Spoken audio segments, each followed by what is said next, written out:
Hello. Testing 1 2 3. Testing 1 2 3. Just checking myself. Hello. Testing 1 2 3. Testing 1 2 3. Just check. There you go. We seem to be live now. How's everyone doing? Don't actually believe we have anyone watching right now, but let's get started. So, yeah, hello Anton. How's it going, dude? I think I'm gonna have to translate that one, man. Hey. Dude, how does that go from that to hey? I guess you've got a different keyboard layout or something, right? Russian. I'm gonna guess it's Russian. I don't really know. I'm sorry if that was offensive. Yeah, I mean, it's good to be back, guys. Although I'm really only back for one stream, and then there'll probably be no stream next week because I'm on holiday. Russian keyboard, yes. Fair enough. Yeah, I was hoping it was anyway, so I didn't sound like an idiot. Yeah, let me just connect my headset so we can actually get the soundboard up as well. But as I was saying, it's good to be back. It has been a long few weeks, I would say. And that is because I had some major events, like, for example, getting married, believe it or not. I got married last Saturday. Hello, Duckies. How's it going, dude? I think this is probably the second time I see you, man. So welcome back to the stream. I vaguely remember that name. Vaguely. Yeah, as I say, yeah, I had a very busy weekend. I didn't have any time to do anything last week. So I apologize for the lack of streams. So we're probably going to get some more of that next week because I am going on a holiday with my now wife, I guess, right? We're going to our honeymoon, so there will be no stream next week. Or you shouldn't expect it anyway. I might stream on Friday or Saturday when I get back, if it's not too late, but there's no promises. No promises at all. Is it wavy tune make? There you go. And to be honest with you guys, I haven't really congrats, thank you very much, Anton. Thank you. I haven't really like touched any kind of personal projects in that time as well, just because, you know, there was no time. So I kind of miss the coding. Yes, my first visit was maybe last week.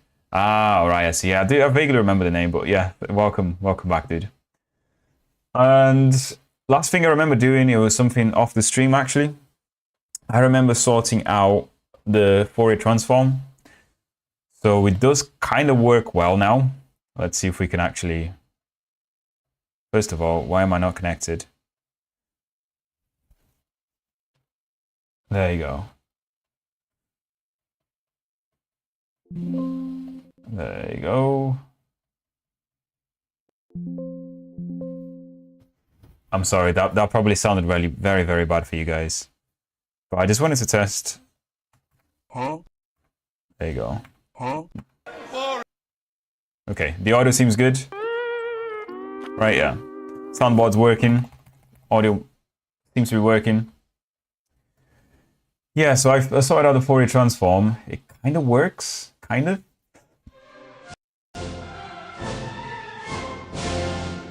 So what you see here, right, is the transform of a single... I'm gonna have to like remove the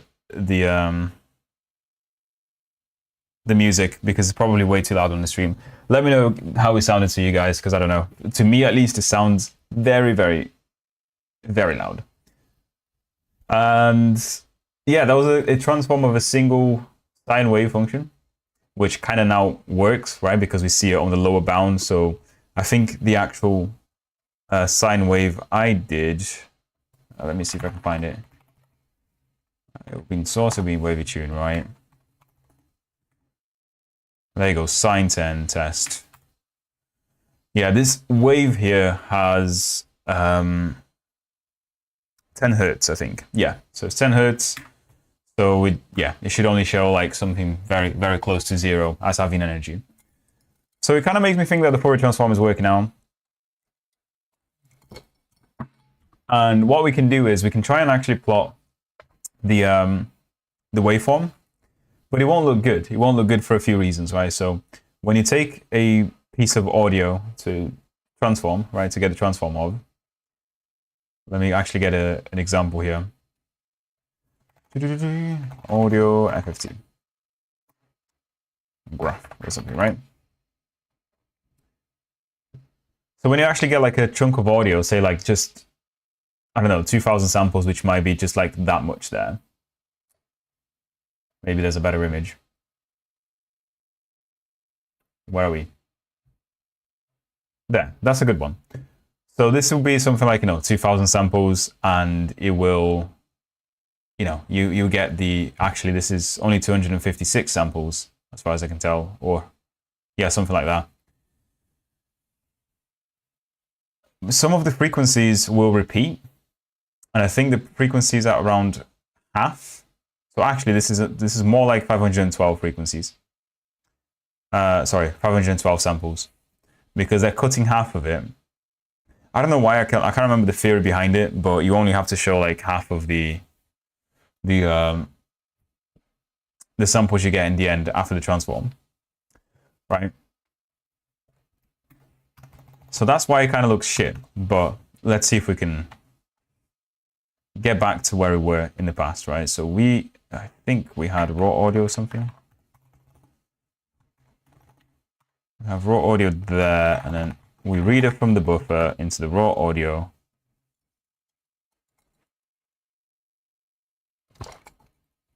I have Coke Zero here to kind of help me power through all of this. So raw audio eventually will contain everything that we need now. And the transform should really take an array of window size, right? So window size, I guess what we can do here is copy this. I'm going to leave that there because I kind of want to... raw audio. Can't spell. There you go. Is that going to work? Because there's only one way to find out. Let's build it.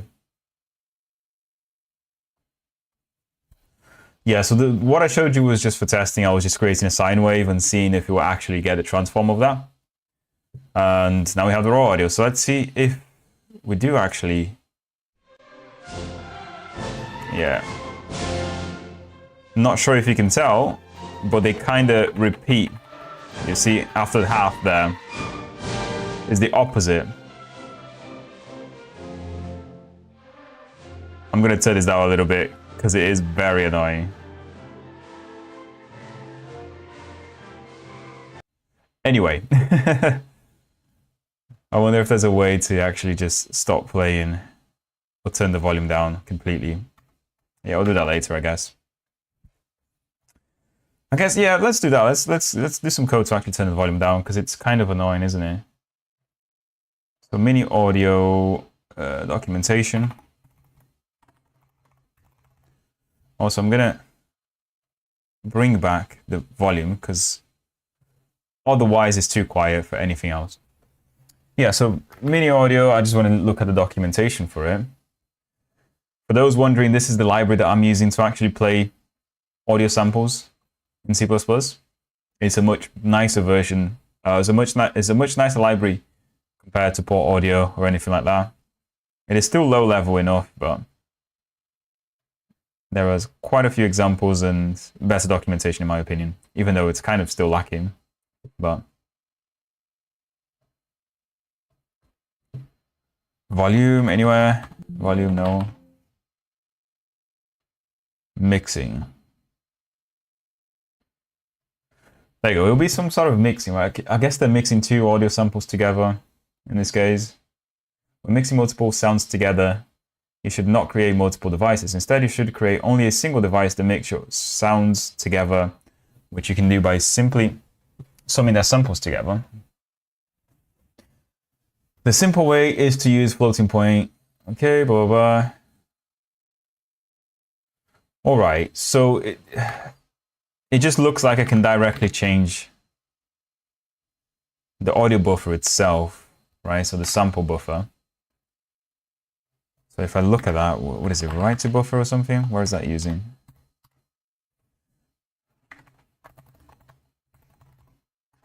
So this is the data callback. Decoder read PCM frames. frames read.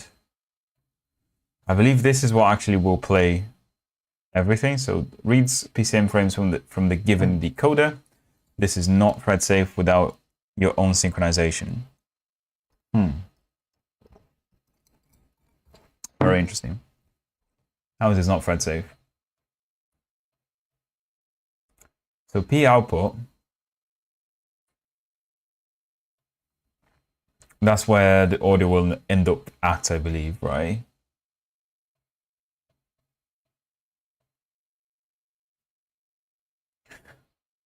Okay. Let's just take a look at this real quick. Frames output. What does it actually do to the data source? Read PCM frames. Running frames output. Yeah, I mean, I'm not going to be able to read all of this or understand any how. What I think we can do is essentially go through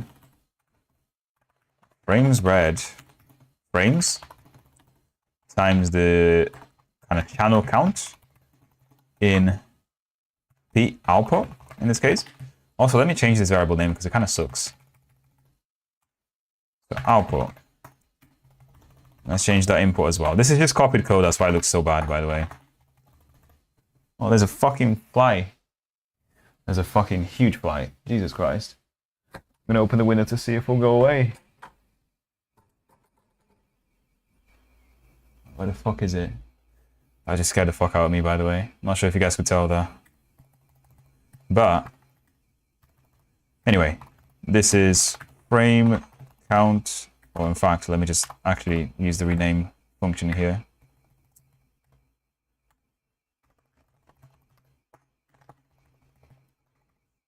Now P device, let's just call it device as well. There you go, much better now. So, see, P output will contain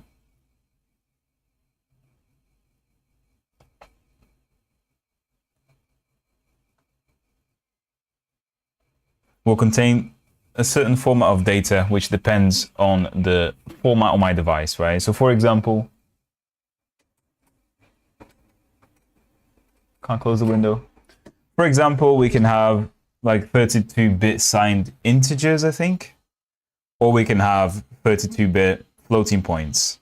I'm pretty sure that it depends on my computer's default settings, whatever it picks. So yeah, there will be some stuff here. So like, what we want to do is like change volume by, I guess, scaling down the values in output, right? Again, it might be int or float or something like that, right? So we're just going to care about these two cases. We don't really care too much. So I guess what we do is we check the device playback, in this case, format, I think it is. I can see the line below. And what does that return me? That returns an MA format, right? So if that is MA format S32,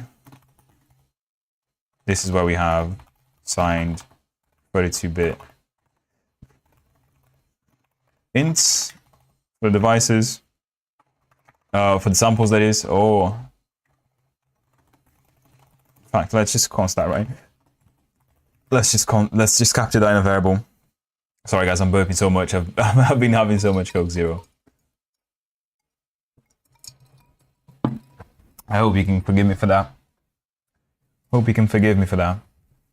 Yeah, so if we do that's device playback dot format, then we can do format equals this, or format equals MA format F32, I think it is.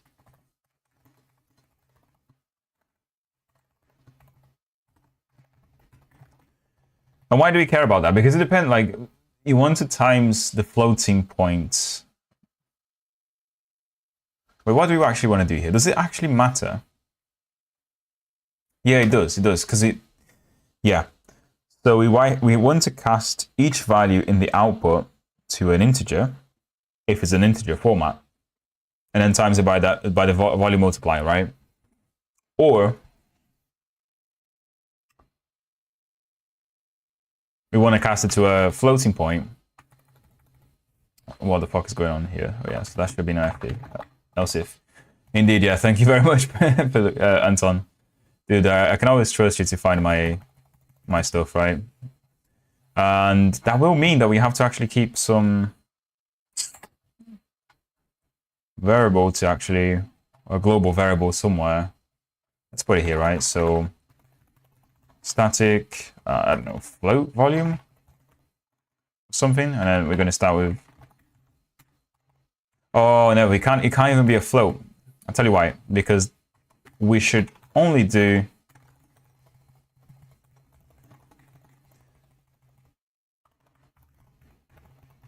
We should only do lock-free programming here, right? And if you're having a float there, just a single float, then it means you have to put a mutex around it, and we don't want to do that inside an audio callback because that will create problems for you. So instead, what we want to do is create an atomic float, I think it is. Atomic float.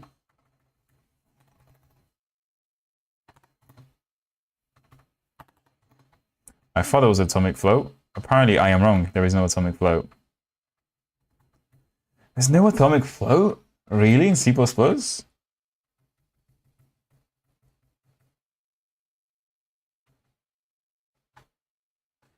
Right. I mean, we can do, I guess, with an atomic int 8 or something, right? I guess. Atomic uint 8. Yeah, that'll also do, right? Because it goes from 0 to 255. Not a problem. And then it's going to start as 255. Oh, yeah. So this is the volume. Hello, GTX. How's it going, dude? Good to see you, man. I thought I wasn't going to see you before I go on holiday, so I'm glad you're here. In fact, Anton and GTX are always on stream now, so I thank you guys very much. I love talking to you guys. Because you both help me when I do something wrong, so. Right. Yeah, and then we obviously read the volume. Fetch, add, fetch, subscribe. So we need to load, right, I guess. Notify all. Exchange, compare exchange week. Load? Will load do? Is load gonna do it for me? In type, yeah. Memory orders, Yeah, okay. Okay, so std uint 8t volume vol scale.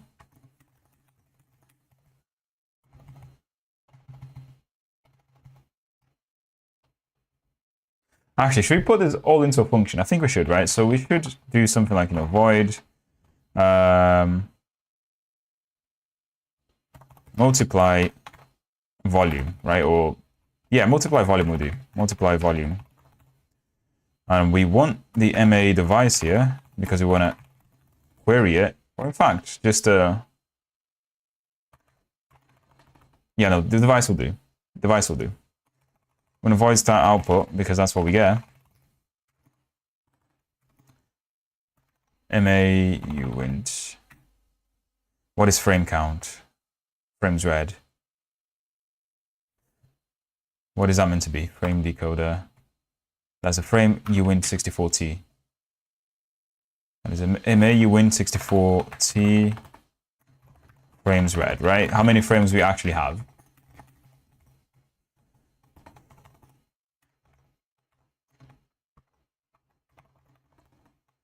This function will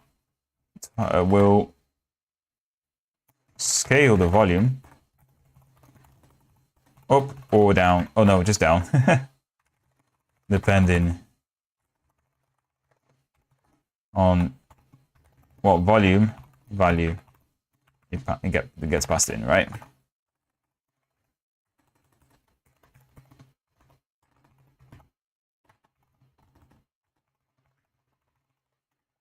We forgot about that. The very last thing. Okay, why is that gonna work now? Yeah. Very last thing is obviously a std uint 8t volume.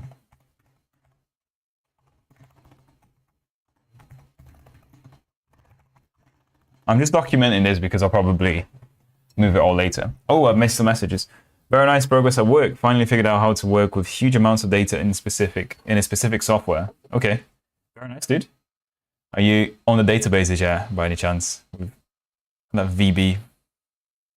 I'll be preparing reports based on all pieces of collected data at the company. That's very nice, man. Yeah. Learn as much as you can, that's what I can tell you.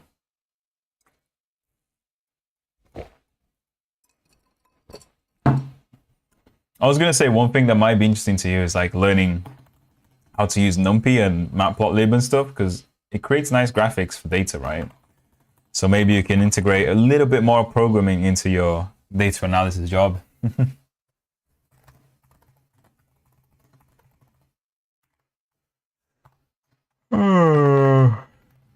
Param output.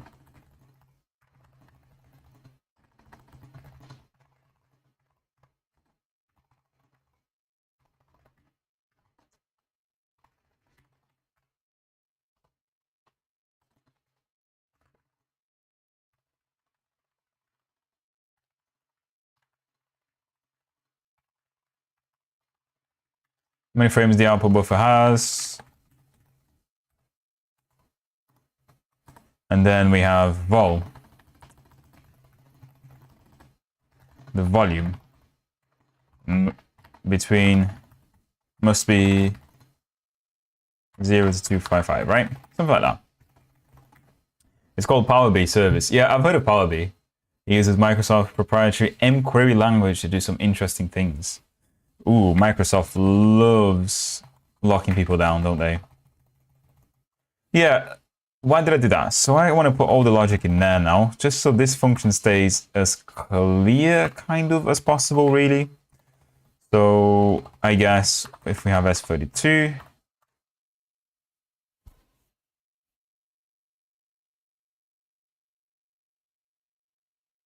the volume scale, yeah, let's actually get the volume here. Const x per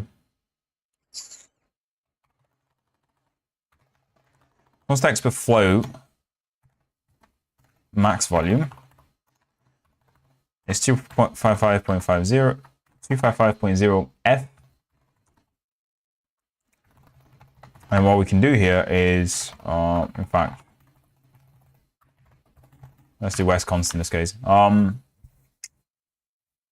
we can do now is get the volume level, right? By, I guess, flow const volume level, which is just, I guess, volume divided by max volume. And that is it, right?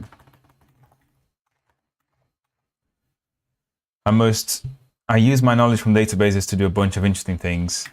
That's very nice, man. It's very nice that you can apply all the stuff that you learned at uni, at your job, for sure.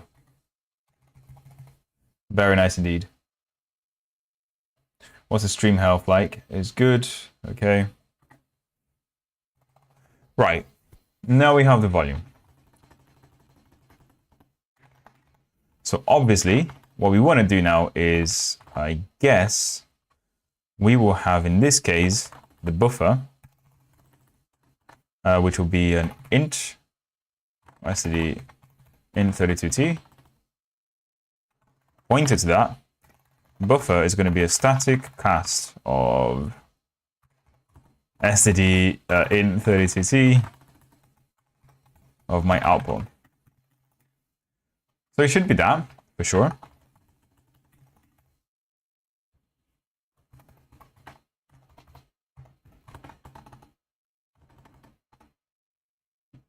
Now we're going to iterate over that, obviously. which is kind of easy in this case, which is just an int I equals 0, I less than. In fact, we should make this ma int 64. There starts at 0.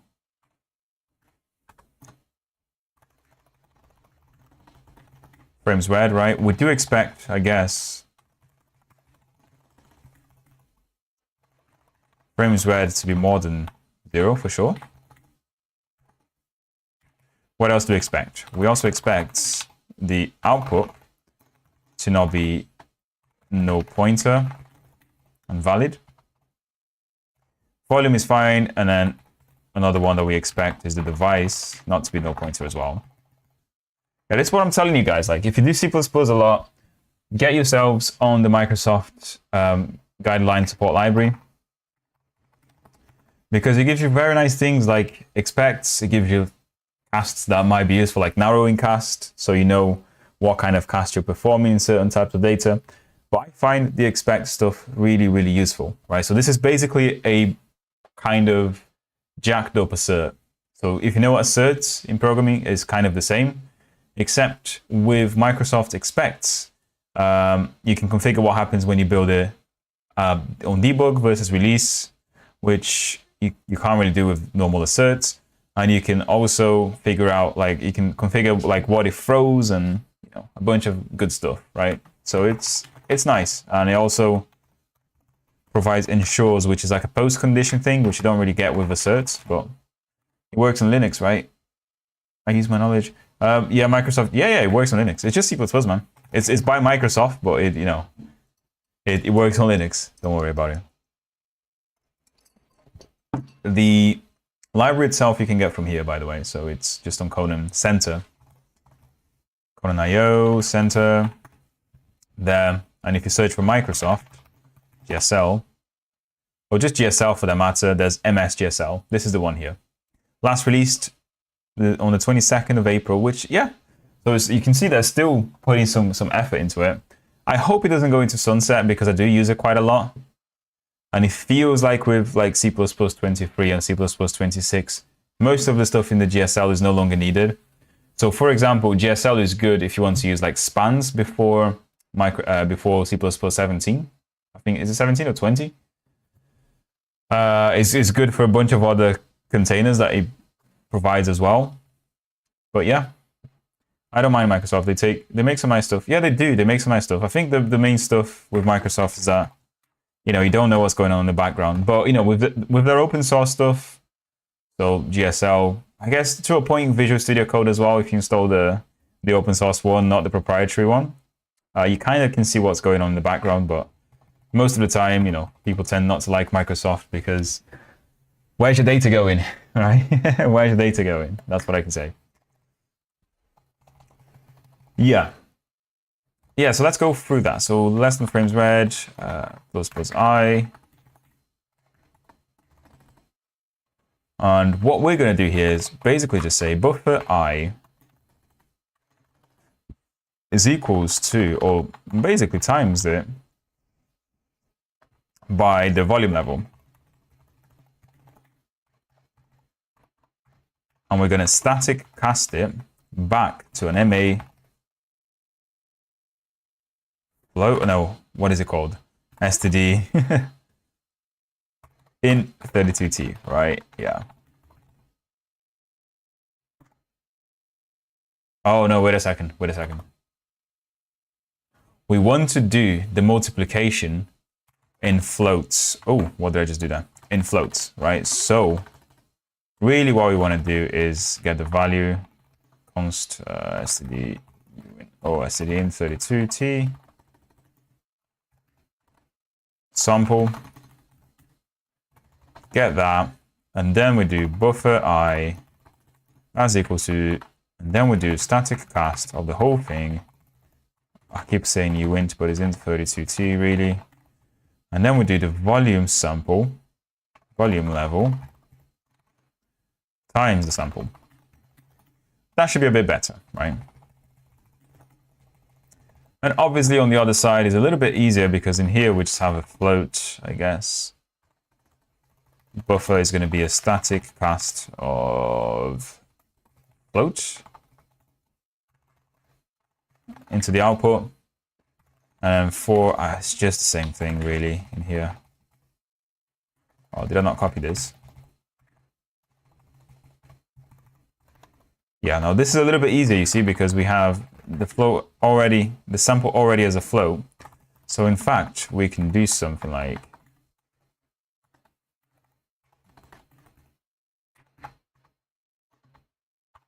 that.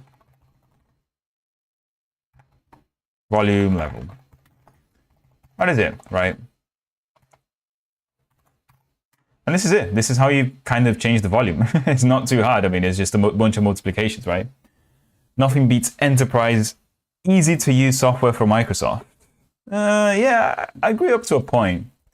I will say that I prefer using Linux nowadays. I only use Windows because I keep saying it on the stream quite a lot. I'm only using Windows at the moment because I have my editing software on Windows. I still use Adobe software, unfortunately, Photoshop and Premiere Pro. And that's not available on Linux, unfortunately. But I've been meaning to make a switch for ages. So there's Affinity, I think, is it Affinity Photoshop or whatever it's called, and DaVinci Resolve, which are both on Windows or on Linux. So I just need to make a switch.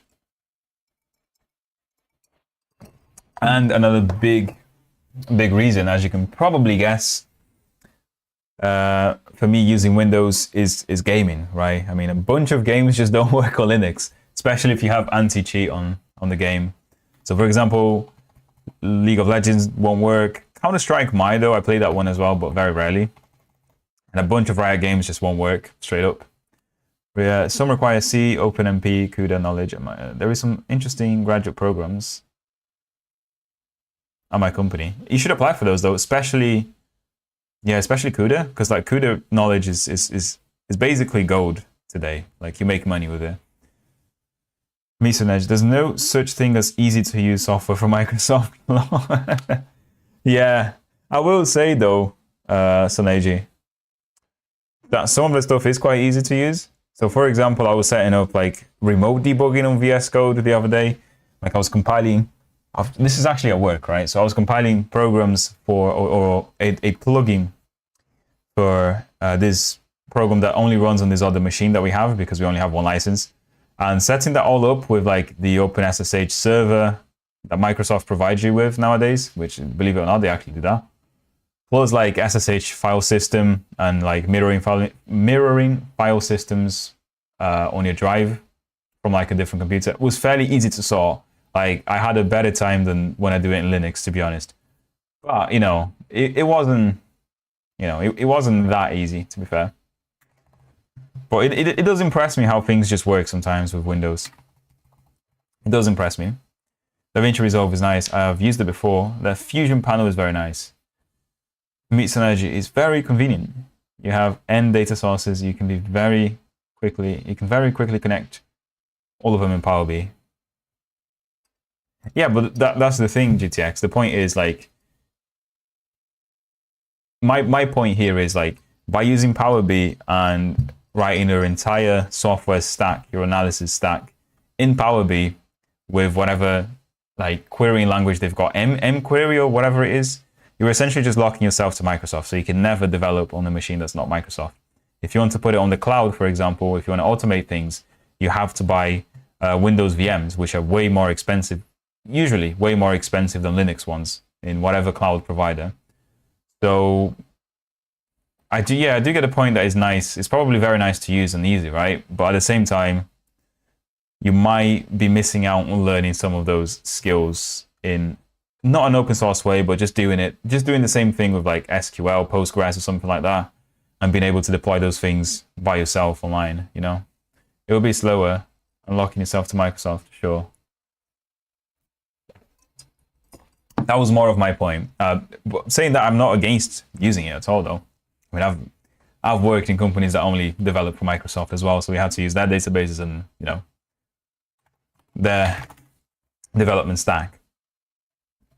Nowadays, if I have the choice, that's what I'm saying, I would prefer to do a solution that won't lock me to a particular platform, because things change in the future, but you move very fast. Yeah, you do move very fast, yeah, I can agree.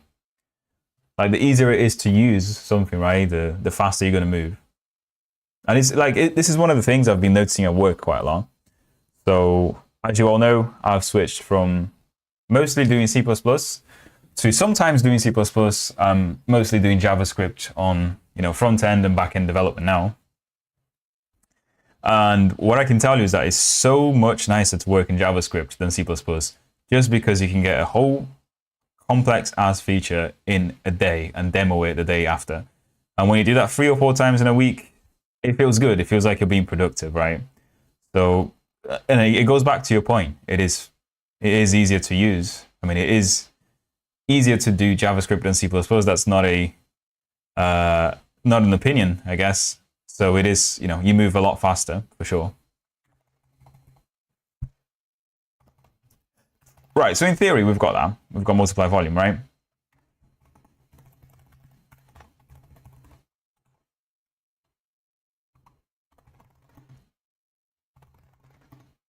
We've got output, we've got frames read, and the volume. Now the volume we don't have yet, and this is one of the things we're going to do. So we are going to do a stud uint8t here. Volume, that's going to be, my volume. Wait, what did I call that? What did I call it before in here? Okay, let's remove that. Let's call it something else. So global volume, right? We do a global volume. Now I'm pretty sure it's fetch or load. Compare is lock free. There you go. So we do a dot load here. I'm not sure if you can just do equals in this case and it will like do a lock free thing. I know there's some caveats with using atomic variables in C++. Perhaps has anyone in the chat actually used atomic variables in C++?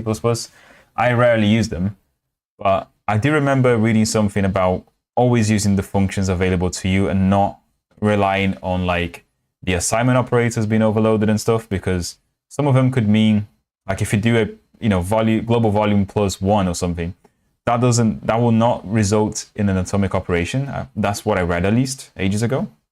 To be honest, if I could do this in C++ and I have gigabrain, what I'm doing right now could be done. One of the problems is that in big companies everything is locked down. Microsoft makes it really easy. Yeah.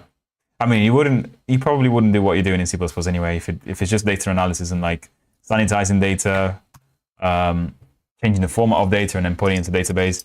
It feels like it's a waste to do it in C++. To be honest with you. Well, let me just reply to text now, boys. 1 second. Do we need anything from Go? Oh, no. Why am I... Fucking hell. I'm reading my wife's message to me as if it's chat. Fucking hell, chat. What are you doing to me?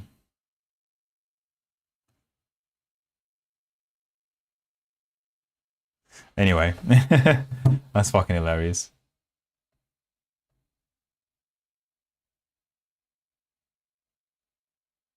So we're on 38-ish now. I mean, good thing it wasn't anything too revealing, right? So I could have been a lot more embarrassing than that. Math has a nice sound, so congrats again. Thank you. I left the ring actually because I would show you the ring, but I kind of leave it out when I'm cooking or taking a shower, and I did both of those things earlier. I'm scared of like losing it, so. Yeah, we got const volume, global volume.load. Okay. Yeah, let's see. Is this going to work? Because now what I need to do is figure out where my key stuff is. The set callback key callback. There you go. We have a callback for keys, which means that whenever I press certain keys, let's put J and K, right? So movements, audio related. Actually, let's put it down here because all of this is movement related.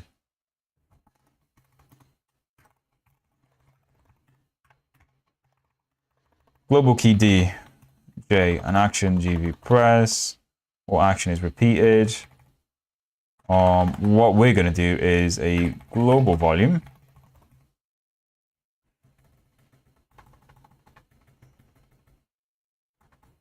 Fetch, sub, fetch, add. Yeah, there you go. So fetch add 1, right?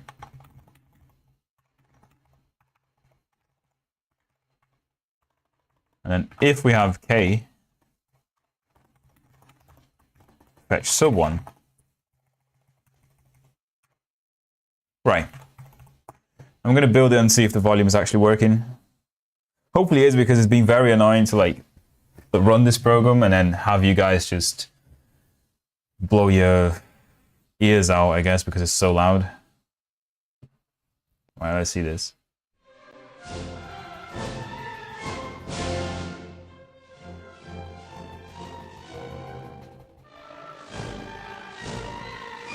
That didn't work, did it? That didn't work at all. But why not? That is a question. Why not? Why didn't it work?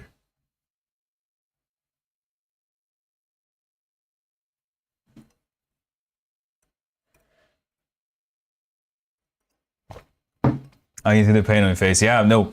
If it's loud for you guys, like you have no idea what it sounds like on my earphones here. It's fucking loud. All I'm trying to do is just reduce the volume. So why is this not working?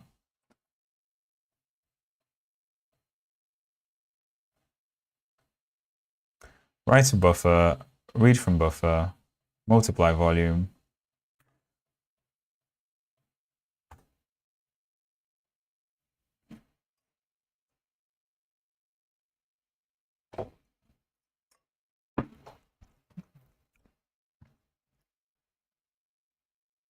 Let's try that again, real quick. But this time, I'm gonna...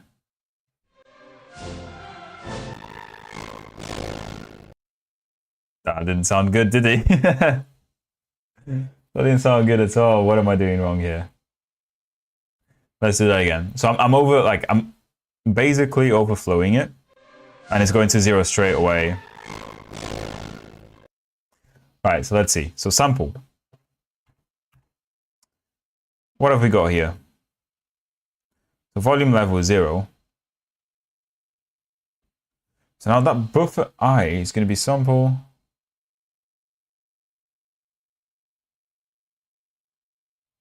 Ah, okay, I see. It's only doing one of them. It should really be that times device playback, I think it is. Not channel. Channels, there you go. What is that giving me?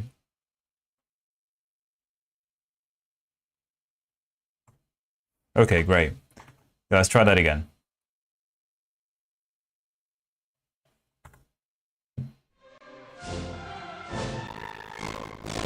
That's even worse somehow. It's even worse. So frames read. Right. Let's try it again. But this time, only when I...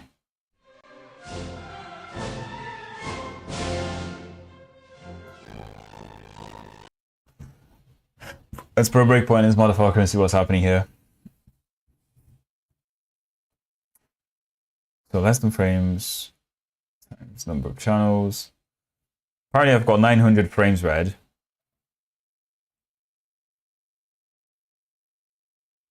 Decoder, frames read, 900.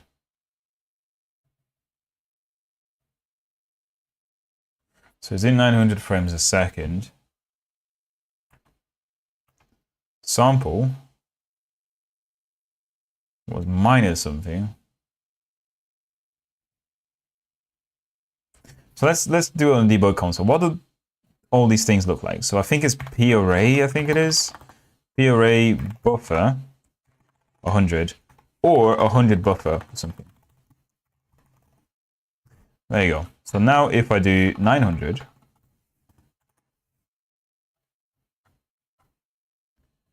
great.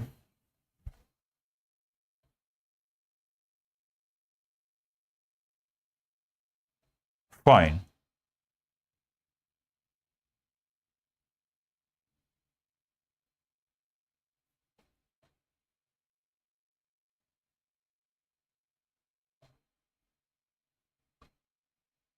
How do I clear this? How do we clear it? How do we clear the debug terminal? So GDB.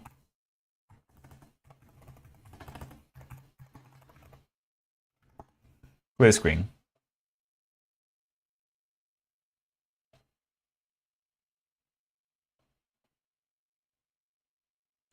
Will clear just work? Apparently clear just, no. Clear with something else.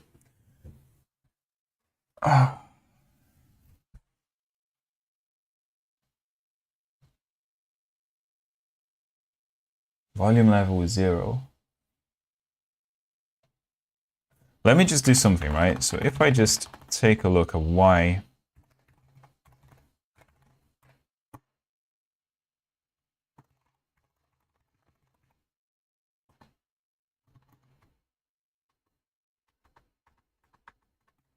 there, right? So if we do buffer,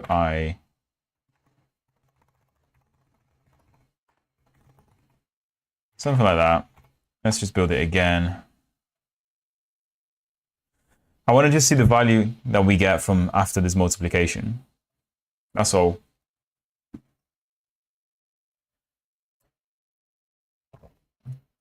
And also, what was the maximum value here?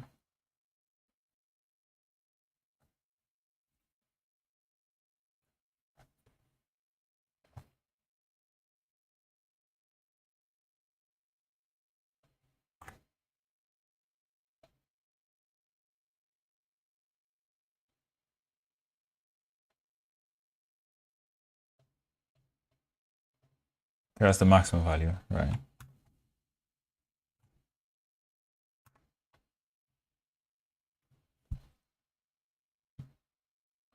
Right.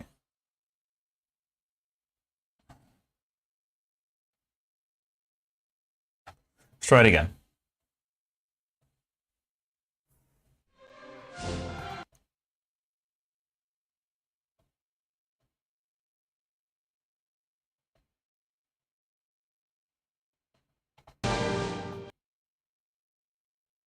Okay, I don't know what I've done, but it's working.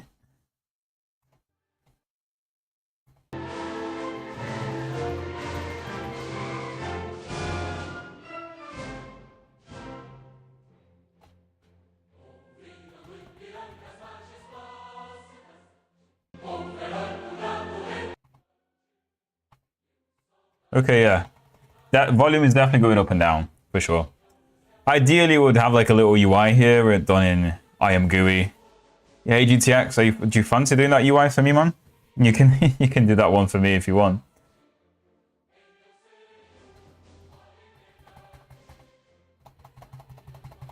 Okay, yeah.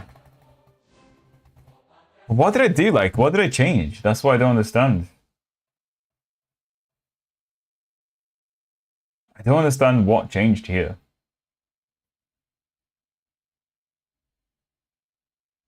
Because all I've done is, instead of like assigning it to 32, fancy cast.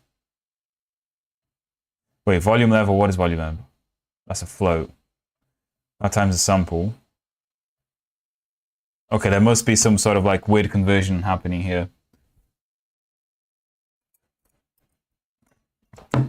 That only when I don't have anything to work on. It's just a joke, dude. Don't worry. I'm not gonna make you work for free. Yeah,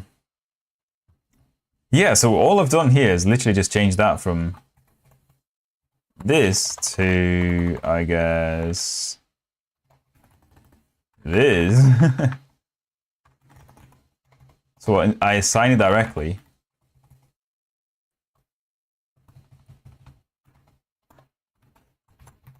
What the hell? Did I just not run the right build before? Is that what's going on here?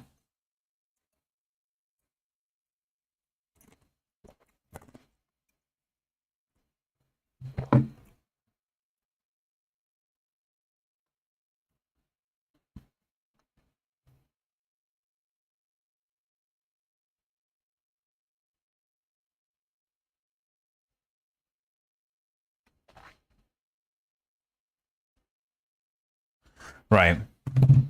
Yeah, so did I just not run the right build?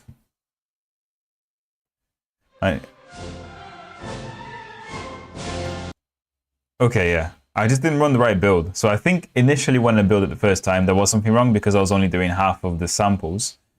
Then when I actually took into account the number of channels, it worked. Which is great, right? I guess.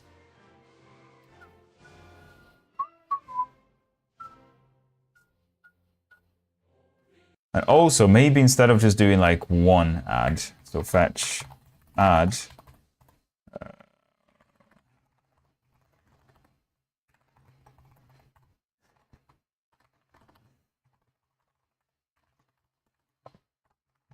let's do 8U here.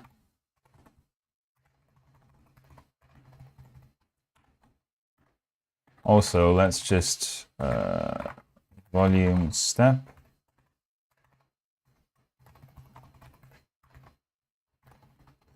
Like there, right? So volume step there. What type did I even write here, bro? What is that? Uint AT. Right, just so we kind of...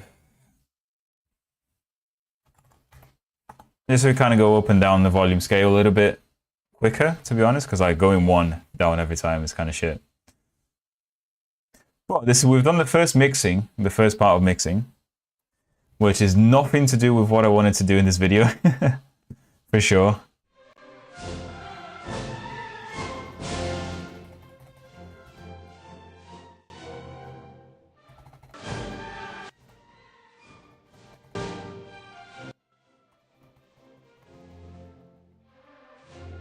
Okay, yeah.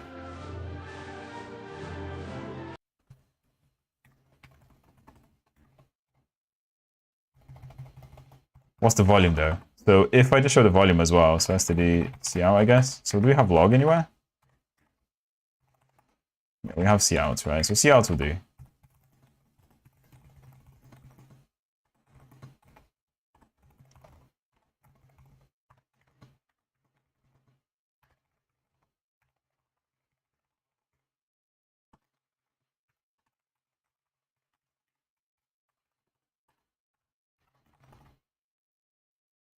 That'll do.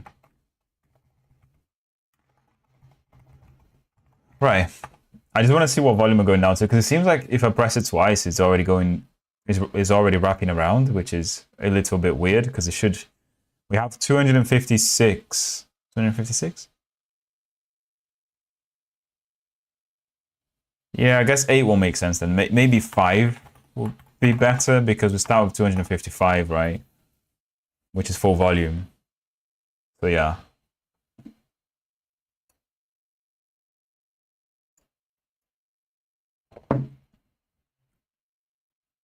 How are you, sir? Hello, Slim. How's it going, man? Yeah, bro, I'm doing good. I'm doing very good. Just been very busy. I was just saying, well, wedding and major life things happening at the time just meant that I couldn't really stream a lot. But we're here now. A mini classical rave, I see. Yeah, indeed.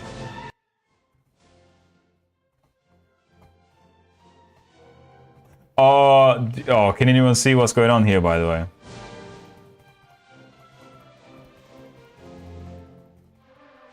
So it's supposed to be printing a number, right? And this is like a bug that I've come across before. It's not really a bug, it's just a weird thing. It's not a weird thing, just a weird conversion in C++. So like it's supposed to be showing the volume value, right, between 0 and 255. And because the volume itself here is stored as a uint AT, cout, the output stream here, will automatically take that byte and try to convert it to a character, even though it's an integer type. Because I think under the hood, std uint AT is probably the same as an inside car in my machine or something. So yeah, it's very annoying indeed, but you know, what we got to do is do a static cast to an int, I guess, which is a wider type, and it should work.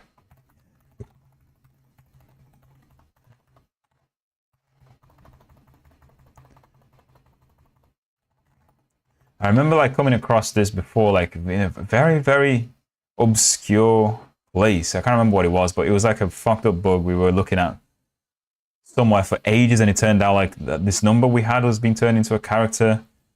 And yeah.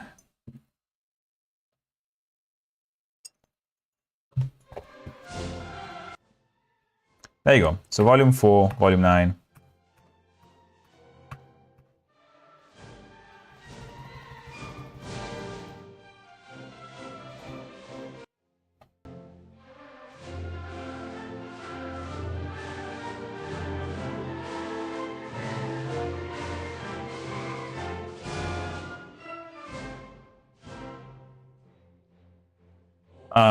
I see what's going on here.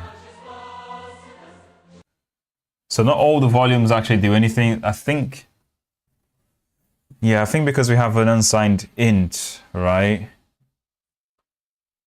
I see, yeah. Because we have a signed integer for the samples, then all the samples are in between minus the minimum number to maximum to plus the maximum number that we can have in an integer 32, right? And that's not necessarily... Well, yeah, why is that not working? That's weird. Multiply volume. What's going on here? So basically anything above half of that isn't working, right? Anything above 125, 26-ish isn't working. Which is interesting. Yeah, so it kind of makes me think that if I do 128 here or 127, that'll be the maximum value. But why though? Why? Why is that?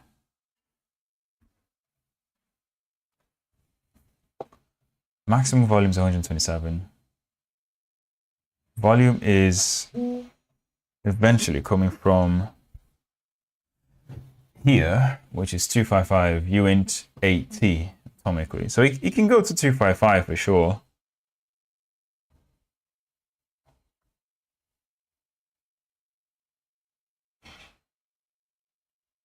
I don't know. I don't know why I have to go to half of that. But I'm pretty sure that if I just half that value, it will sound better now.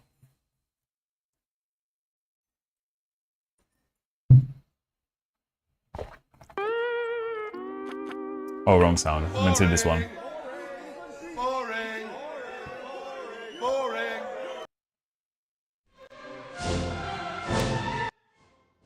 There you go. So 4.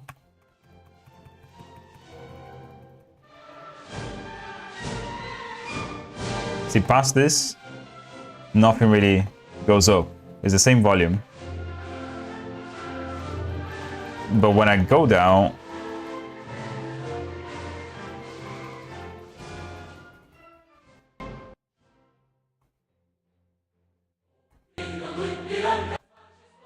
it wraps around there.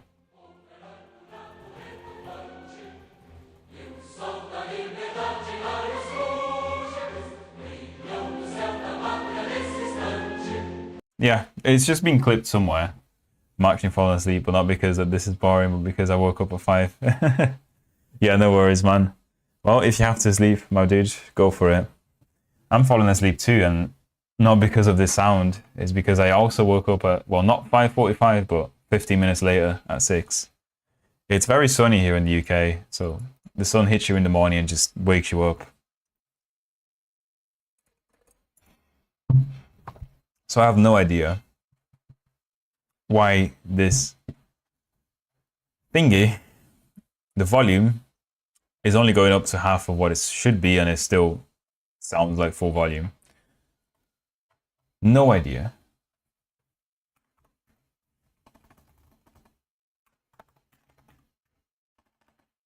So really the global volume should start at 2127, right? Because the maximum number of 7 bits.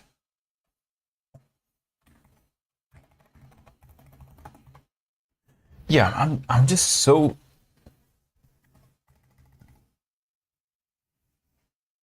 Well, is it because we have two channels?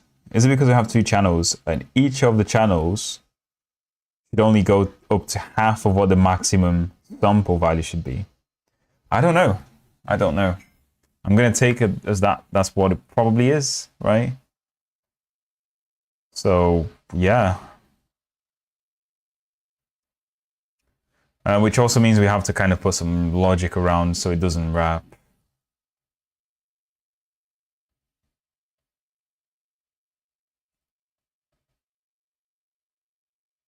Where are we?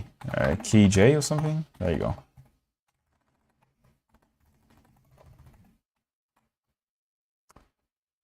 I guess what we do is we do auto const current volume.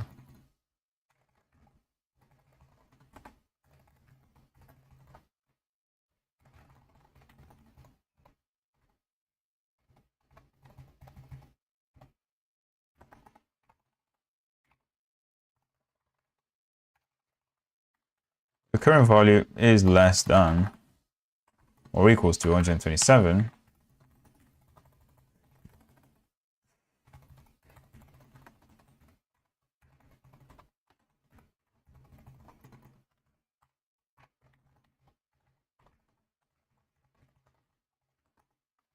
Only then can we do this. I don't know what the fetch add should be. I'm going to probably put something like 2.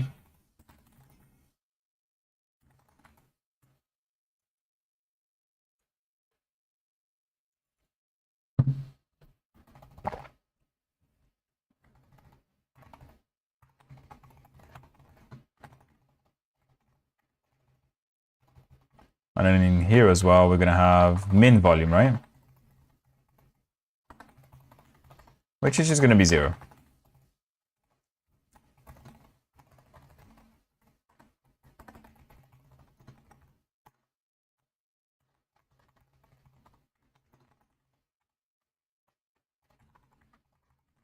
There. And only if we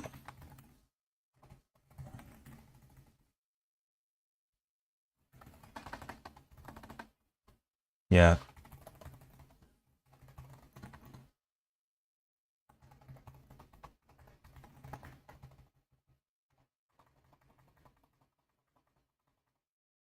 Yeah, I think that'll do.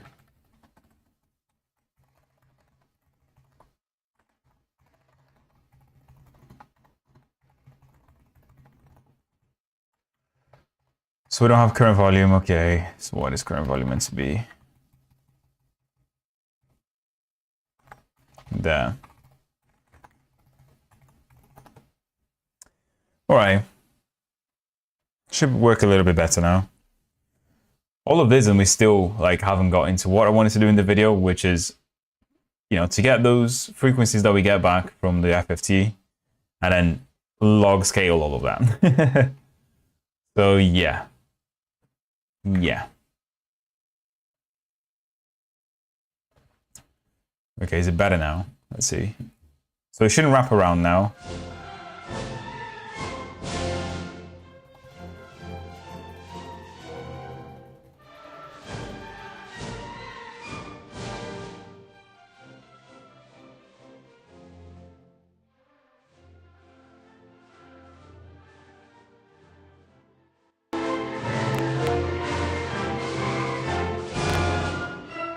Oh, I'm getting clicking. I'm getting clicking. Yeah, so there's something wrong with my logic here. First of all, what I can find... Oh gosh, something just fell. What I can hear is that it's not linear, right? The sound, the volume is not linear at all. So like going from 127 max volume to 125, you know, you're not gonna hear any difference. But going from 127 to 100 or 97, then you do hear some difference. And then to get half of the volume again, you have to kind of go down to 40, and then only, you know, to get half of the volume of that, you have to go down to something like, you know, 12. So I'm gonna take that's what kind of, you know, these audio mixers do. So they don't actually go down in linearly, they go down in a log scale kind of way, which makes sense, doesn't it? But yeah. That's just natural hearing of humans. It is, yeah, it is. That's why you have to do log scales when you mess with audio. And it's just nice to hear it, to hear that theory. Very, very nice to hear that theory.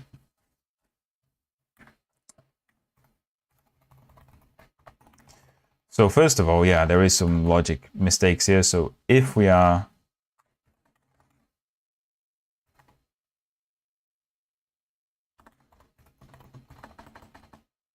max volume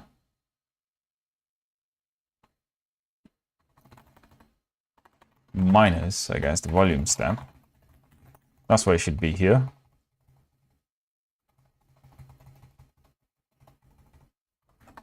And if it's that plus volume step, only then can we subtract it, right?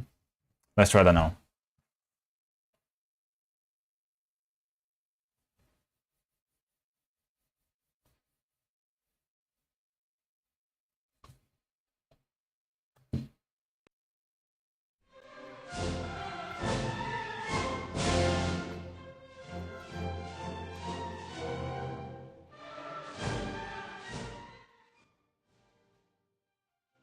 Okay. Yeah, there's no clipping now. Because before, when he went to -1, I was getting some really weird, like, audio crackling, which is, yeah. Okay, great. Now, what do we actually want to do in this video? Now that the sound is not too annoying for you guys, we can actually analyze it a little bit better by turning the volume right down. What I want to do is, if we go back here, so what we're doing the Fourier transform. I don't know what camera movements I've programmed, but it's not good at all. Jesus, what is this? It's worse than like PlayStation 2 joystick camera movements in random games. I see what I did, yeah. Let's turn it down a little bit. All right, good. For those wondering, this is a Brazilian anthem. That's why it sounds like an anthem, because it is. So you can see these frequencies, they kind of look very, what's the word? Symmetrical, right? So like right in the middle here, they kind of repeat itself. And is that what we get? Yeah, kind of. Don't forget to like and subscribe. Yeah, don't forget to like and subscribe, dude. Thank you very much. I've not been very good at marketing my channel recently. Right. So what do I want to do?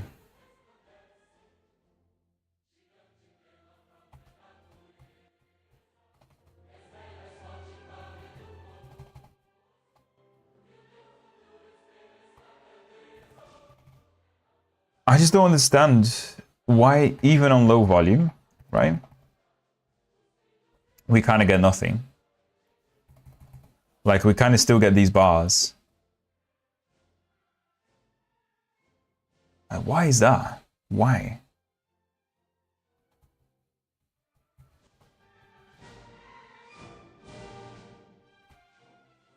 Very annoying indeed. Kind of makes me think that there's still something wrong. There's still something wrong in here. But what I want to do today is kind of like start thinking about how we can log scale this thing. Because what we do is we pass the audio through the Fourier transform, right? Which is done by KISS FFT. We get the frequencies back, but we get the frequencies array is the same size as the input array, right? So I'm passing something like 2,000 samples, and we get 2,000 frequencies back, right? In order to display it for you guys, what I'm doing is I'm moving the bins down. So I'm like taking that 2,000, those 2,048 bins or whatever it is. I'm turning them into 100 bins by combining some of them, right? This is what you see here. There's 100 of these bins. So, but they're not done in a log scale way. They're not done in log scale at all. They're just uniform. It's picking like the first 8 bins or something. and then combining them into one, summing the energy up, and then this is where you get your bar here. This is not what we want to do. We want to do a scale thing. Could you map bars to frequencies? So yeah, Anton, that's what we're doing now. This is kind of it. But as I said, we take that 2000 bar that we get back from the Fourier transform and turn it into 100. Yeah. The rotating code is terrible as well. So I'm trying to think, like, how can we actually do the log scale in this case? Transform. Oh, there you go. I already did a search on it anyway. Let's do a bit of reading. Is there an FFT that uses logarithmic division of frequency? The Wikipedia's wavelet article contains the discrete wavelet transform is also a computationally complex taking ON time compared to ON log n, but the fast Fourier transform. I don't know what this means. I do remember vaguely looking at wavelets, but take care. I'll call it a day. Thank you, Slim. Thank you for joining, dude, and drop your like, man. But I'll see you guys I'll see you, dude, in 2 weeks maybe if you're back, because I'm going on holiday after this week. So yeah, have a good one, man. Have a good one. Enjoy the sun in London, right? It's been very sunny recently. Yeah. I'm trying to analyze the music as possible. I love how this guy wrote it. Take it easy, bro. Thank you, man. I'm trying to analyze the music as precise as possible. I'm having a stroke. I can't read this. Safe journeys. Thank you, man. Likewise, enjoy London, dude. Of course, I tried FFT, but got some problems. I found low frequencies have lower resolution than human hearing, I think is what I meant to say. I tried very long FFT to resolve this problem, but even analyzing with 8,000 samples in this sample rate, which is what we kind of have now, means lack of time and resolution, I got not enough resolution on low frequencies. I found there are a few solutions. First, a quadratic interpolation on FT bins, but it seems not a perfect way. If I want to determine frequencies between the frequencies bins, which 3 bins should I select to do an interpolation? Even if I do this, there are no actual additional information on results. I know interpolations are kind of tricky method. Secondly, extracting frequency bins with desired frequency so I can extract the bins logarithmically. But I have a computationally cost problem, maybe over N2. Thirdly, LFT, logarithmic Fourier transform. This requires logarithmic spaced samples and gives me the result exactly for what I'm looking for and is incredibly fast. I am interested. Yes, no, it's called logarithmic Fourier transform, has ON time, however, it's used for functions which decay slowly with increasing domain. I don't know if it's what we want to do here. The simplest and most pragmatic solution is to use a normal FFT of a sufficiently large size that you get the required resolution at the lowest frequency. For example, if you want 1 Hz resolution, the lowest frequency of interest, then you need 1 second FFT window, i.e. the FFT size would need to be equals to sample rate. Oh yeah. Know that even if you could implement a logarithmic FFT, then it would still be bound by the laws of physics, information theory, and you still need a similar length sample window. All you would gain would be convenience, not having to aggregate output bins at the expense of performance. So mathematically, what do we want here? So we have, I'm pretty sure this particular audio is 48,000. That's 48,000, right? Kilohertz, right? So that's what we have there. So that's the sample rate of my audio. So every second we get that many. I am getting, I'm pretty sure, 2,048 samples. What am I? On my window, which doesn't sound like it's much, does it? So 2,048 divided by 48. This is how much we're getting, that much of a second.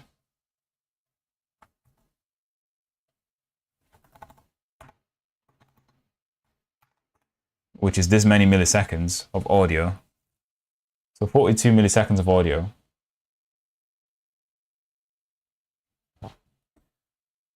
In actual fact, it kind of sounds like a lot. Right? So how many, wait. We're drawing, let's do the maths here. So we're drawing roughly at 60 frames per second. That's what we're going for, right? So if we divide 1,000 by 60, we should get this many milliseconds in our window.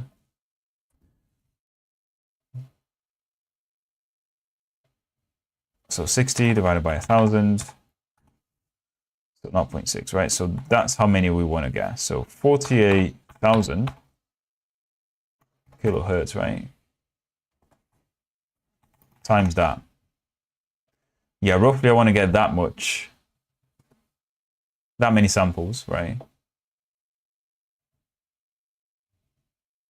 But here's the thing.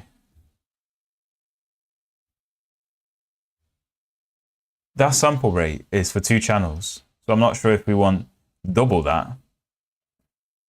So 5,000 samples there. Maybe we do. Maybe we do. So what's the closest power of 2 to this? Rounding up, max power of 2. Right. In fact, let's just do something. I'm going to cheat a little bit. So that times 2 to the 32. Quite a lot, I guess. 2 to the 10. 2 to the 12. 2 to the 13. Okay, 2 to the 12 is the closest one. Wait, 2 to the 13. Yeah, 2 to the 12. So we want that many samples-ish, right? So let's try to change that a little bit.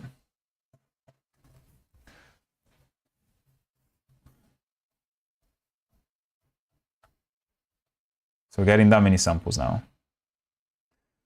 Oh, but here's the thing though, we did a Harning window of that size. God damn it. God damn it. It might not work, basically. Let's change that window size to this. So double what we had initially, right? A lot more. Double what we had initially. Do I have 2048 anywhere else though? That's what I'm wondering here. Yeah, the sign we don't really care about. Okay. Great, so just a matter of doing that apparently. But then I'm not sure. Window size over 2 frames.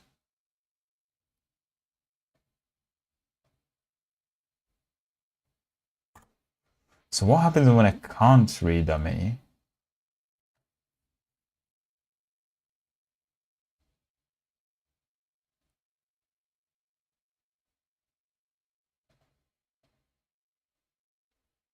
Yeah, I need to put a breakpoint here real quick.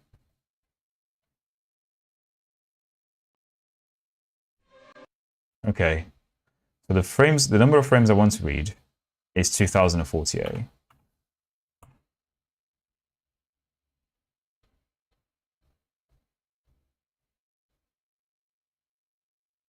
Why is read size? Okay, so we only read 1024 though frames. P size in frames, what?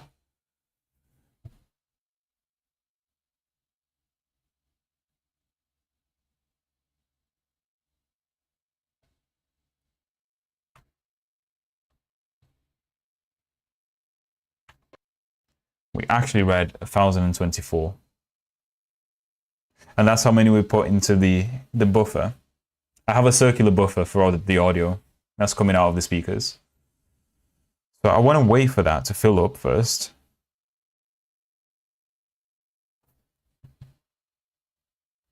And then analyze it. That's maybe what's going wrong here. Ah, I see, yeah. Because we're not filling up the buffer. So, like, my buffer that is 2000. Wait, let's get Excalibur here because that makes a little bit more sense when I explain it. For anyone who's actually still paying attention, I don't think there's many people here. So this is my circular buffer, right?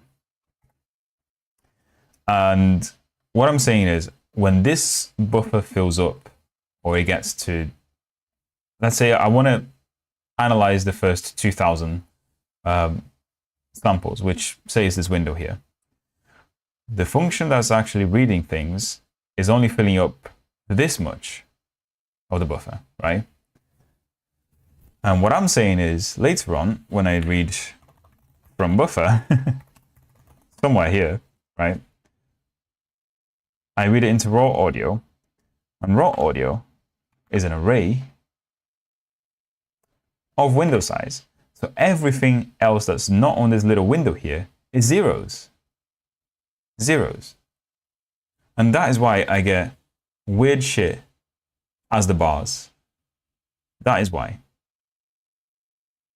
So what do? We fix that now. We fix that by making sure we only run the analyzer, or we only FFT analyze things when the whole buffer has at least 2048 bits. Right, that's what we want to do. Not bits, samples.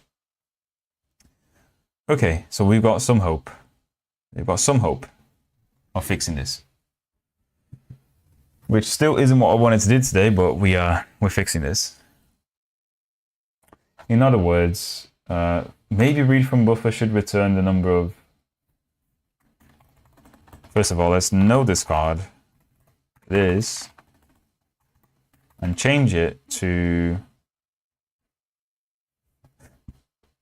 MAUint32, I guess.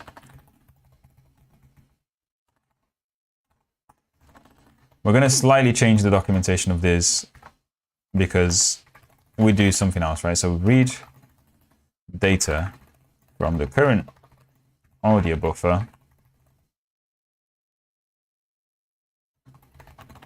into the circular buffer.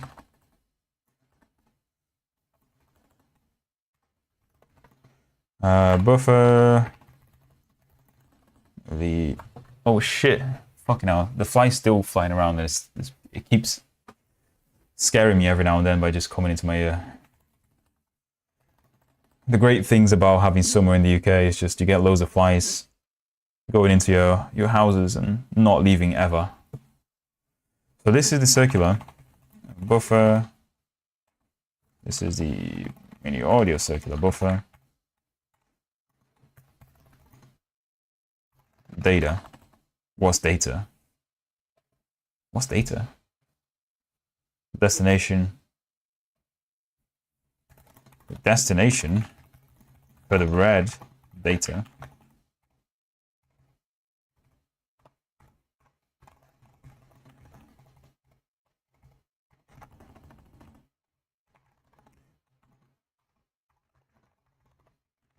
Hey, I was late, but late is better than ever, than never. It is Arconath.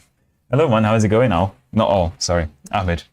Yeah, dude. I'm sorry. I've not been streaming for ages. I had a few life events, as you can probably tell on Discord. I'm not sure if you... I got married, dude. So I was preparing for that for like the whole week last week, which basically means no time to stream, right? What a beautiful topic I've got. Indeed, yeah, man. So we're about to fix what we think, what our theory says, is the issue for having weirdly displayed bars on the screen. You got married, yeah. Welcome to thank you, man. Thank you.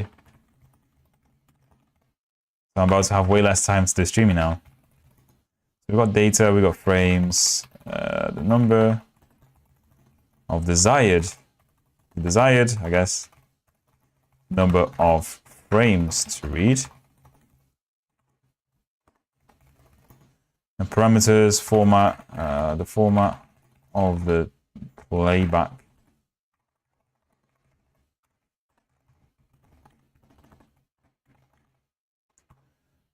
God damn it, this function takes a lot of shit. Hello Robin, how's it going, dude? All the OGs are joining now.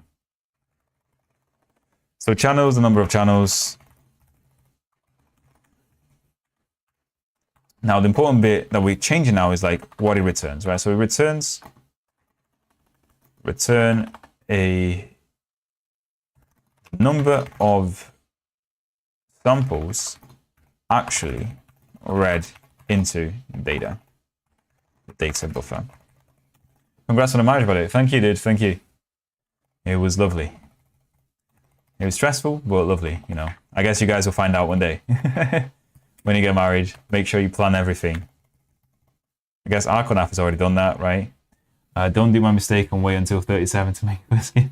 Fatherhood requires a lot of healthy and energy and prime condition. Thank you, man. I will take your advice. I'll try and take your advice.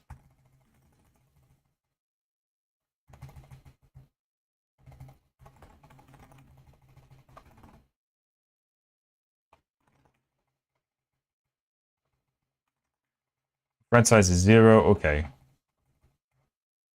Now this is the thing. So if result. Oh my god! I just remembered something, right? So when I was working on this function ages ago, like reading things from the circular buffer into my std array, essentially, it really wasn't working. It really wasn't working because it just wasn't returning success, right? And it turns out that I didn't read the API for mini audio completely. So if you read the buffer until the end, it's not an error. You just read all the data. It returns MA at end instead of MA success, which, like, first of all, you ask yourself, why have they done that? Why didn't I just return success? And it just literally made me spend days figuring out why my function was returning failure. And it was because of that.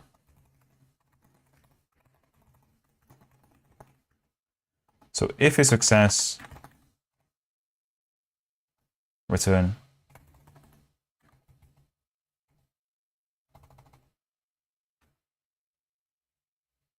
actually red, I guess.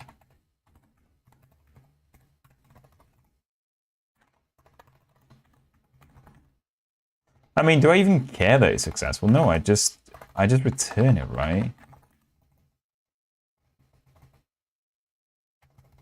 Yeah, I'm not convinced I need to do all this logic. I think what we do is like we actually just return the actually read variable.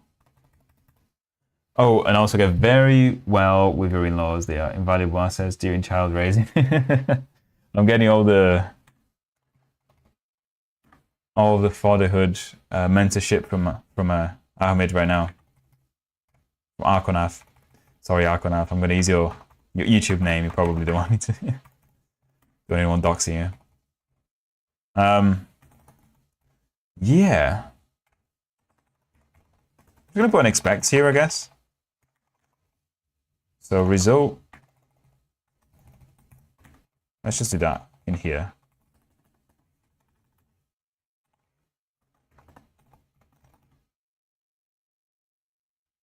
Okay, yeah. Expect should work, right? Yeah.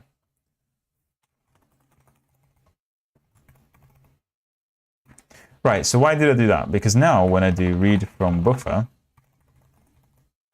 which happens in here, we can do read from buffer, also const read size is going to be equals to this, read buffer there. We don't want to return that. In fact,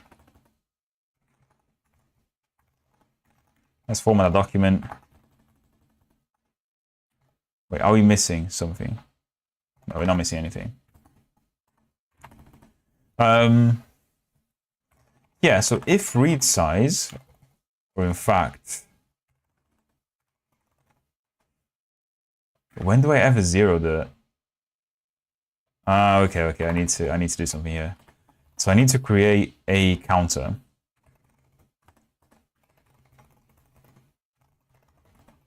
So sample counter starts at 0.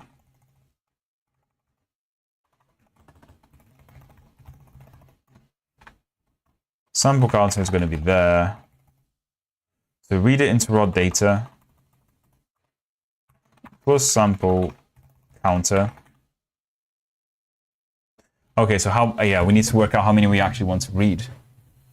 how many samples we actually want to read, right? So this is easy. So it's basically autoconst, or in fact, std size t samples to read is going to be equals to raw audio size minus sample counter.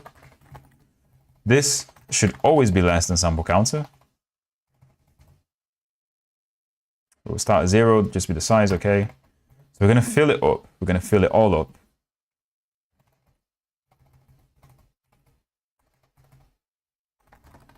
I guess what we really do here is sample counter. If sample counter is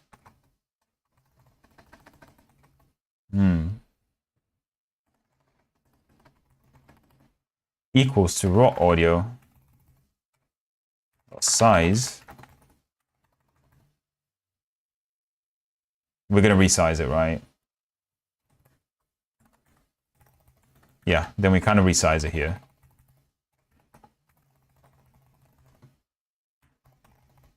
In fact, it's got to be a ternary way of doing that. So sample counter is equals sample counter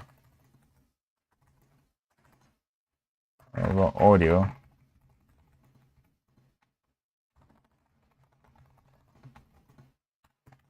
There you go.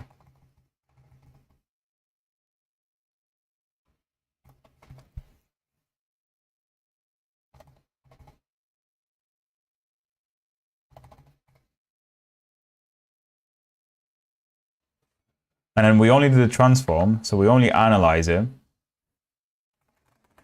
Okay, so if the sample counter is 0, so in other words, we've analyzed everything, only then we do this. Transform, begin, heights, transform, complex. Wait, what's going on here? So std transform.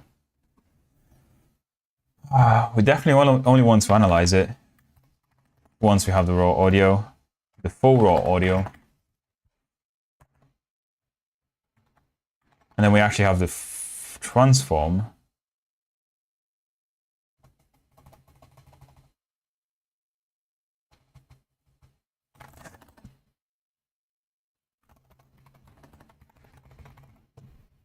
Oh man, there's a massive flying around and it's just really annoying me. So I guess what I do is I do an std array float. Is it meant to be float? What is it meant to be? Normalize bin pack. What's bin pack?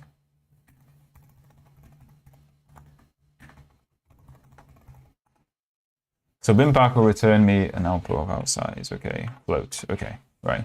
That should really be float and window size, I guess.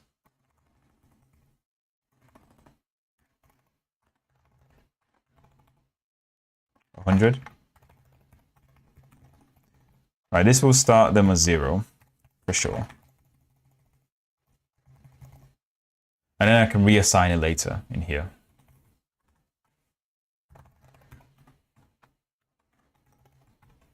There you go. Something like that, right? Okay, happy. In other words, I'm waiting for the buffer to fill up only to then analyze it. That's it. And I'm hoping that that's going to fix the problem that we have of the bars being shit.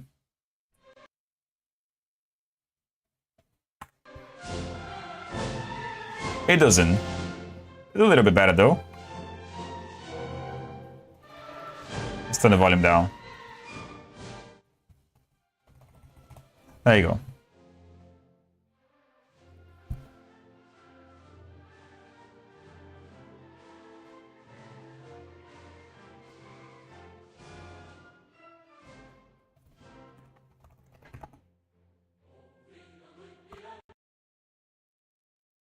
Okay, sample counter. We have raw audio is actually, it actually is some stuff, I guess, right?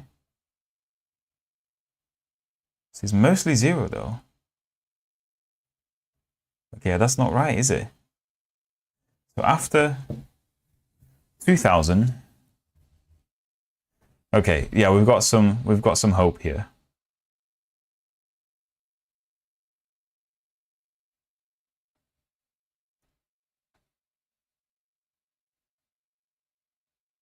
So wait a second. What's my raw audio? Raw audio.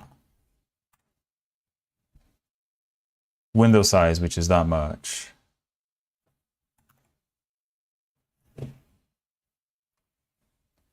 Okay.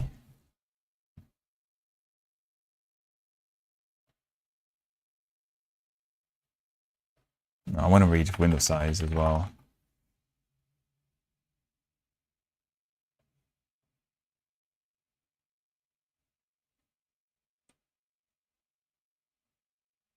Do I want to read window size? No, I want to read this many frames for sure.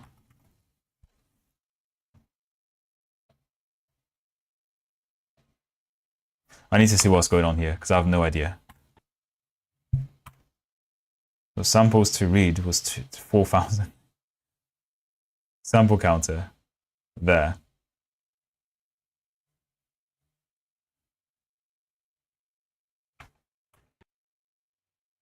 So only read that many samples. Damn it. God damn it. We read 1,024 now.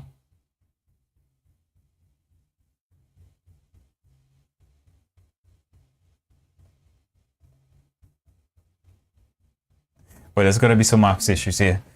There's got to be something. So what am I doing? I'm trying to keep track of how many frames we've read in sample counter. And we add that in read from buffers. Okay, that's fine. And then we start from the data plus sample counter, which is the right place to start if we've read that many. Okay, samples to read, I guess, should have been here.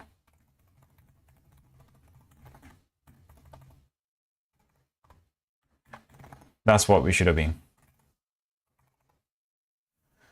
Damn, bro, why you learn C++ with your mom? I'm joking.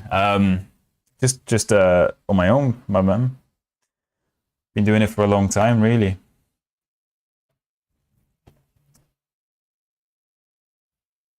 It'd be cool though if your mom knew C++, not gonna lie. Imagine if your mom knew C++. Learn it as a kid from your mom. Nah, I began programming from a very early age, to be fair. I spent countless nights of no sleep when I was like 12. Yeah, we got a memory bug. There you go. See, this is why, guys. This is why you turn on address sanitizer. Because you will fuck up someone. This is the exact line. No, it's not the exact line. This is the exact line. The sample counter.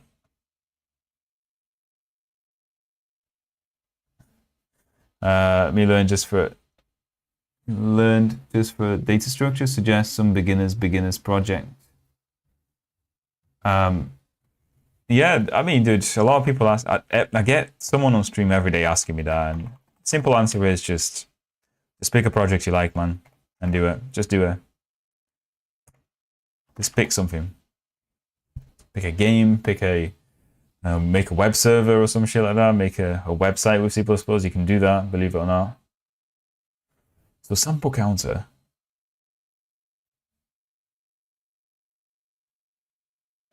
Samples to read is equal sample counter.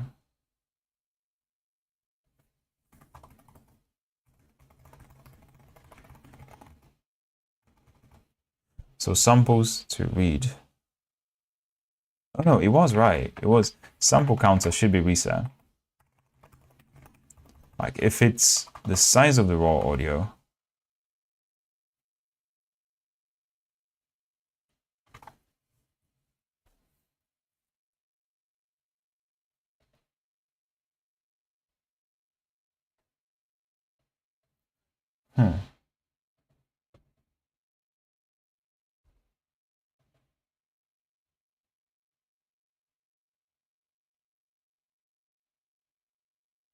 Wait, what? What the hell?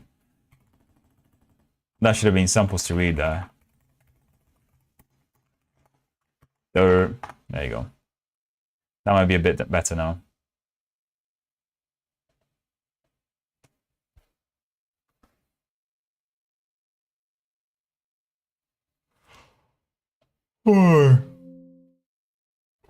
Getting so tired already.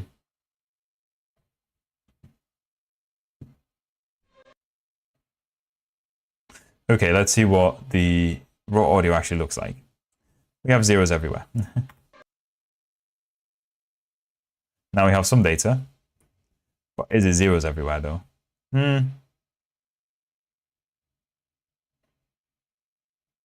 Yes, why is sample counter 0?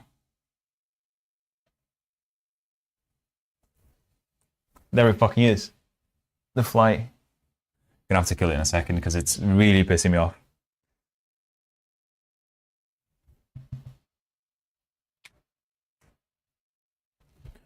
God damn. God damn. I can't tell what's wrong. That's the problem. It's definitely the problem with my logic on counting the number of samples I have to read. I just don't know. Sample counter. Let's rerun it and see what we're actually getting. The first time around, we're getting 0. That's fine. We have 0. Second time around, we have 0 as well. Interesting. Third time around,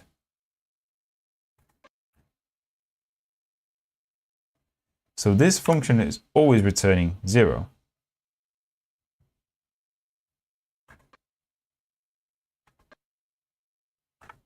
Why?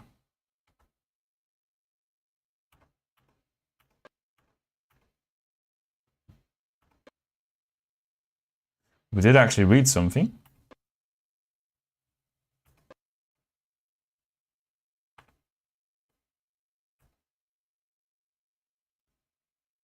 So samples to read was that many. The second time around, I expect it.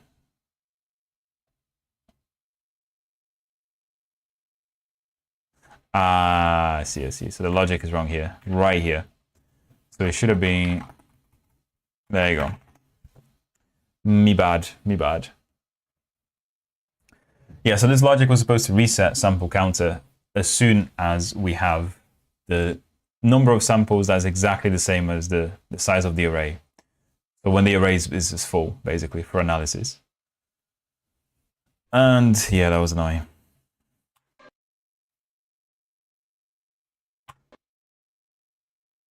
Okay, so now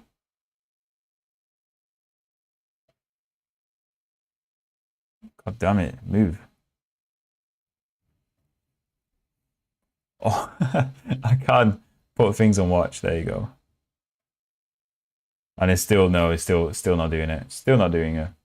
It still only go to 512.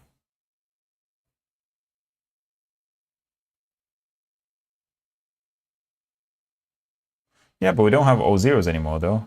There is definitely something going on there.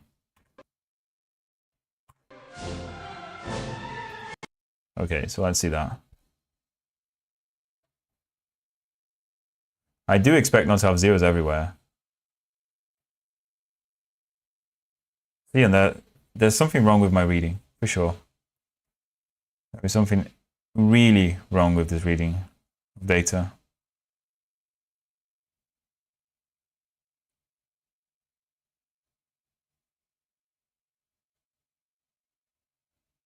Like, after 2048, just nothing, right? Just nothing.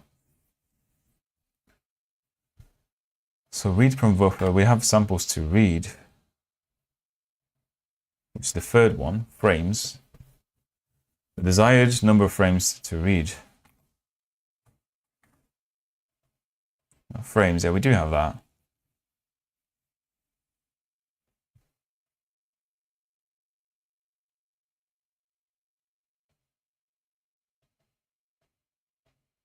Interesting. Samples to read 4098. We read 0 there. Are you sure the analyzer is not returning those values? I'm sure, yeah. It seems to be working. Like the buffer read function anyway. See, and then it just messes up.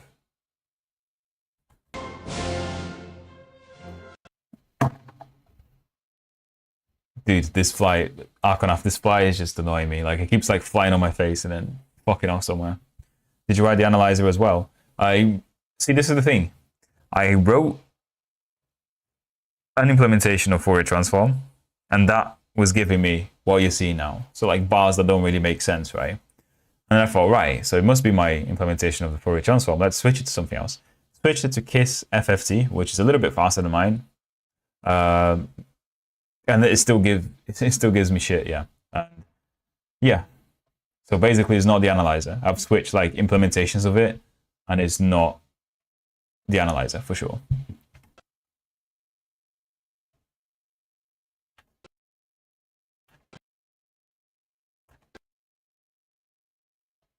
So what do we have here?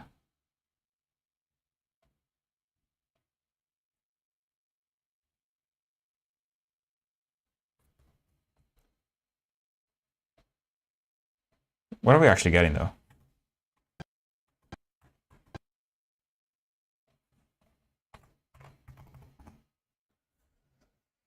Oh. The truth is, the values that we were just looking at, they're the input audio samples as well, Arconaf. So if there's, if there's 0 after a particular position, then it makes me think that we're not reading the data properly. That's why I'm looking into this now. That is why. The sample counter, samples to read is that much. And sample counter is that much. So sample counter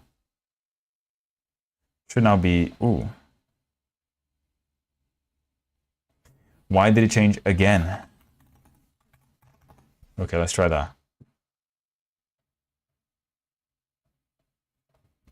So I only zero out the sample counter if it is the same size. Okay, good. Let's try another sound file, change the replacements to 0. I haven't tried that yet. Maybe it could be like the audio that's actually zeros in most places, but I doubt that though.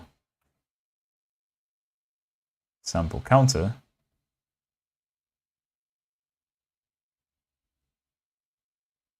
We read the whole thing here. What the hell?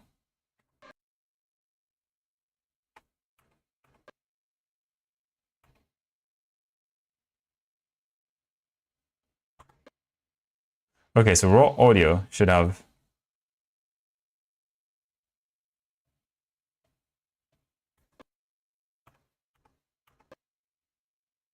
1024.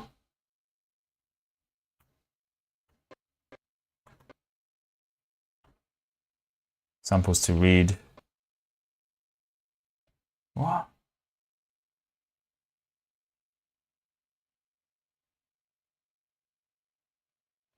How is sample counter 4098.96? You are reading thousands of channels. Maybe some compression algorithm must cut those out of the audio file. Perhaps, yeah, perhaps you're right.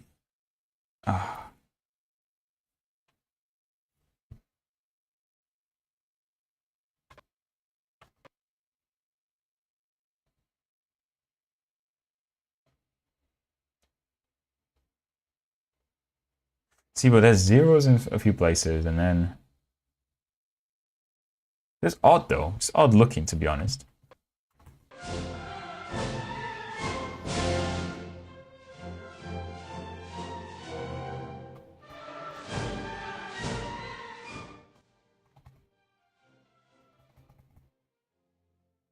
And now we get something weird as fuck. I do want to change the audio, but like I don't know if I'll get a copyright strike. What do we have? We got this one here.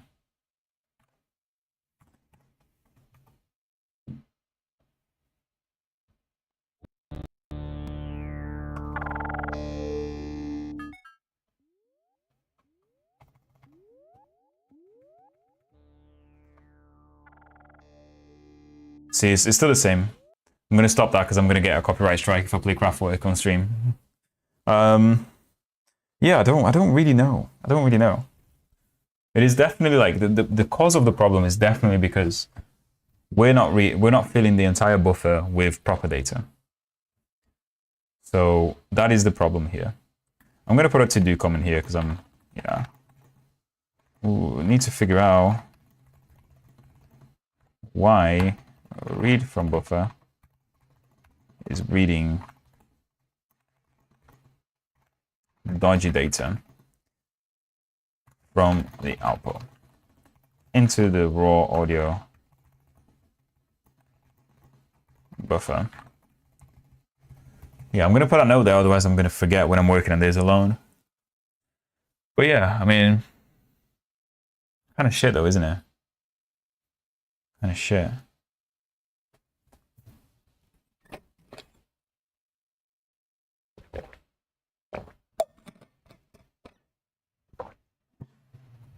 Tell you what, why don't we spend the last 9 minutes just chatting? Because I don't think I can think about this anymore. What I'm going to guess is that there's either a problem with raw read from buffer or something I can't figure out from sample counter here. Or the sample counter logic. It's probably this, to be honest. Like I'm not resetting the counter properly or something. But yeah. Anyway, I will probably see you guys again in like 2 weeks, or just definitely not next week though, on weekdays, because I'll be away. Actually, not that far from you, Arcona. I'll be quite close to you, dude. I'm not going to say exactly where I'm going, but it's a country that is just next to yours for my honeymoon. So you can probably figure which one that is out. Hopefully there will be sun. There'll be a lot of sun. So, that's the reason why you guys won't see me next week. I'll be spending a day? No, I'll be spending a week on holiday, and I'll be away from any sort of computers. And this is probably the first time. Is it sampling rate issue? No, I don't think it's a sampling rate issue, for sure. This is the thing though, like this function here, read from buffer, is reading from the circular buffer that we import from the data callback function, right? So there is a data callback. This is the function here. If you read about Mini Audio Online, this is the function that kind of does everything. So this is where you actually put data into your output buffer, and this function decoder read PCM frames will actually read the audio file, get those PCM frames and put it into the output buffer. This is what we do, right? We take data from the output buffer after it's read, put it in the circular buffer, and then consume that circular buffer on the main thread. The reason why we do all this complicated buffering shit is because in audio programming, you want to keep things lock-free, so you can't really use like a shared vector or anything like that because you can't put mutex around it. And the circular buffer that Mini Audio provides is a single consumer, single producer, single consumer queue, which is atomic. So that's why we use that. But yeah, I mean, in theory, we just put the data that we get right into the buffer. And yeah, it's just odd that we don't really see proper data, I guess. But anyway, I'm probably gonna call the stream now because I can't think about it anymore. But it's been productive though. So we've implemented some form of mixing. We basically just implemented the volume mixer, right? So we can actually turn the volume up and down. We figured out that we can't do maximum volume for some reason. It has to be up. It has to go up to half what the maximum volume would be. Otherwise, it doesn't really change anything, which is odd. And we began to kind of fix this whole thing. So I think we figured out with the problem, right? The problem is essentially we're reading bogus data. That's it. We just got to fix that somehow. And yeah, maybe in the next stream I'll have that fixed for you guys. I'm going to try to though. But as I said, It just means that I'll have to do it after next Saturday because that's when I get back to the UK and I'll have my computer right here. Happy honeymoon, Matt. I wish you a long and fruitful marriage life. Thank you, dude. Thank you, Arkonaf. And it means a lot, man. It means a lot. Once again, thank you all very much for being here in this journey with me. And sorry for not being present in the past few weeks. And I'm still not going to be present in next week, as you can probably guess. But I promise you guys that after that, I'm going to start streaming on a schedule. So I'm going to try and actually set a schedule to the whole thing. Release a few more videos because believe it or not, like even though I've not been doing a lot, the channel has grown so much. Like I think I got something like, hundreds of subscribers just in the 2 weeks that I've been away, which is kind of a lot, to be honest, for the channel. Like it's looking at the analytics, we are getting a lot of following. I don't know why. Maybe this is from the videos that I've released back in, 2 or 3 months ago. We're only now seeing the results, but I do want to do this properly. So yeah. So Sleepy, good night. Thank you, GTX, dude. Good night. But anyway, with all that said, thank you, Anton. Thank you, Arkona. Thank you, Robin, for everyone who's joined, all the OGs, and other people who are watching this in the future. I'll see you in about a week, and bye-bye.